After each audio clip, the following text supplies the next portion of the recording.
Hello guys, എല്ലാവർക്കും Android Malayali എന്ന YouTube ചാനലിലേക്ക് സ്വാഗതം. അപ്പോൾ ഈ വീഡിയോയിൽ നമ്മൾ പഠിക്കാൻ പോകുന്നത് അല്ലെങ്കിൽ നമ്മൾ മനസ്സിലാക്കുന്നത് ഈ സ്റ്റോറേജ് ഫുൾ എന്നുള്ള ഈ ഒരു മെസ്സേജ് അധികം ഫോണിലും വരും. പ്രത്യേകിച്ചിട്ട് 16 GB 32 GB ഒക്കെയാണ് നിങ്ങളുടെ സ്റ്റോറേജ് എങ്കിൽ തീർച്ചയായിട്ടും വരും. അപ്പോൾ റെഡ്മി ഫോണുകളിൽ അതിൻ്റെ തന്നെ ക്ലീനർ സോഫ്റ്റ്വെയർ ഉണ്ട്. അത് ഉപയോഗിച്ചിട്ട് നിങ്ങൾക്ക് എന്ത് ചെയ്യാൻ പറ്റും, ഇതിൻ്റെ ഒരു ടെമ്പററി ഫയലും മറ്റുള്ള ഫയലൊക്കെ നമുക്ക് ക്ലീൻ ചെയ്ത് നമുക്ക് മെമ്മറി ലാഭിക്കാവുന്നതാണ്. അല്ലാതെ ഒട്ടുമിക്ക എല്ലാ ഫോണുകളിലും സാധാരണയായിട്ട് ഇൻസ്റ്റാൾ ചെയ്തിരിക്കുന്ന ഒരു ആപ്ലിക്കേഷനാണ് വാട്സപ്പ്. ഈ വാട്സപ്പിൻ്റെ ഡാറ്റാബേസ് ഉണ്ട്, മീഡിയ അല്ല ഡാറ്റാബേസ്. അതായത് നമ്മൾ ചെയ്യുന്ന ചാറ്റുകളും മറ്റും ഇവരിങ്ങനെ സ്റ്റോർ ചെയ്തുകൊണ്ടേയിരിക്കും. അപ്പോൾ ആ ഒരു സ്റ്റോറേജ് നമ്മൾക്ക് ക്ലിയർ ചെയ്യാം. അതിനുവേണ്ടി നിങ്ങൾ എന്ത് ചെയ്യണം, നിങ്ങളുടെ ഫോണിൽ ഫയൽ മാനേജർ ഓപ്പൺ ചെയ്യുക. അതിനുശേഷം ഇൻറ്റേർണൽ മെമ്മറിയിൽ പോകും. ഇൻറ്റേർണൽ മെമ്മറി ഓപ്പൺ ചെയ്ത് വരുമ്പോൾ അതിൽ നിങ്ങൾക്ക് കാണാം പഴയ ആൻഡ്രോയിഡ് ഫോൺ, അതായത് ആൻഡ്രോയിഡ് OS ഒരു 7 8 ഒക്കെ ആണെങ്കിൽ അതിൽ ഇൻറ്റേർണൽ മെമ്മറി ഓപ്പൺ ചെയ്തതിന് ശേഷം താഴോട്ട് പോവുക.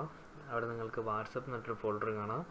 പുതിയ ഫോണിലാണെങ്കിൽ ഇൻറ്റേർണൽ മെമ്മറിയിൽ ആൻഡ്രോയിഡ് ഓപ്പൺ ചെയ്ത് അതിൽ മീഡിയക്കകത്ത് വാട്സപ്പ് ഓപ്പൺ ചെയ്താൽ നിങ്ങൾക്ക് ഈ ഡാറ്റാബേസ് ഫോൾഡർ കാണാൻ പറ്റും. അപ്പോൾ ഈ ഡാറ്റാബേസ് ഫോൾഡർ ഇവിടെ നിന്ന് ഡിലീറ്റ് ചെയ്യാം. ഏകദേശം ഓരോ ഫയലും നല്ല സൈസ് വരും. വലിയ വലിയ ഫോണുകളാണെങ്കിൽ 200 MB ഒക്കെ ഒരു ഫയലിന് സൈസ് വരും. അപ്പോൾ ആ ഫോൾഡർ ഡിലീറ്റ് ചെയ്ത് കളയുക. ഓർമ്മിക്കുക, മീഡിയ ഡിലീറ്റ് ചെയ്യാൻ പാടില്ല, ഡാറ്റാബേസ് മാത്രം ഡിലീറ്റ് ചെയ്യാം. എന്നിട്ട് രണ്ടാമത് നിങ്ങളിതൊന്ന് ഓപ്പൺ ചെയ്ത് കഴിഞ്ഞാൽ നിങ്ങൾക്ക് ആ മുകളിലെ മെസ്സേജ് അവിടെ നിന്ന് പോയി കാണുന്നതായിരിക്കും. ഓൾറെഡി ചില സോഫ്റ്റ്വെയറൊക്കെ ഇങ്ങനെ വരുന്നുണ്ട്, വാട്സപ്പ് ക്ലീനർ. അത്തരത്തിൽ സോഫ്റ്റ്വെയർ ഇല്ലാത്ത ഫോണുകളിൽ നിങ്ങൾക്ക് എന്ത് ചെയ്യാൻ പറ്റും, ഇതേപോലെ ഈ ഫയൽ മാനേജർ ഓപ്പൺ ചെയ്തിട്ട് ഇതേപോലെ ഡിലീറ്റ് ചെയ്യാം.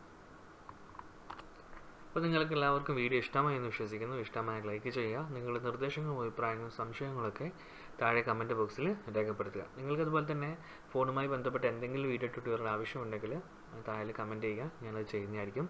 അപ്പോൾ എല്ലാവർക്കും അടുത്ത വീഡിയോയിൽ കാണും വരെ നന്ദി, നമസ്കാരം.